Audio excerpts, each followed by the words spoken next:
Ditreskrimum Polda Sumsel menangkap 8 warga atas dugaan penyerobotan lahan milik salah satu perusahaan di Desa Sukamukti, Kecamatan Mesuji, Ogan Komering Ilir.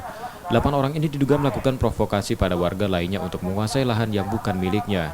Dari keterangan Ditreskrimum Polda Sumsel Kombes Hisar Silagan, sebelum dilakukan penangkapan, mereka bertemu 40 orang yang menduduki dan menguasai lahan itu dengan mendirikan tenda sebagai tempat tinggal. Setelah bernegosiasi dibantu warga, 40 orang itu meninggalkan lahan dan membongkar tenda yang terpasang. Namun sekelompok warga yang tidak terima, tiba-tiba datang dengan membawa senjata tajam untuk menyerang petugas namun berhasil diamankan polisi. Dari penangkapan 8 orang tersangka itu, polisi mengamankan senpi rakitan dan senjata tajam, beserta surat pengakuan hak atas SPH yang diduga palsu.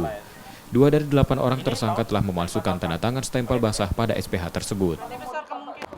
Kita mengambil keputusan, penyidik mengambil keputusan untuk menahan 2 tersangka yang kaitannya dengan pemalsuan warkah, sehingga muncul sertifikat 36 sertifikat yang sudah dibatalkan.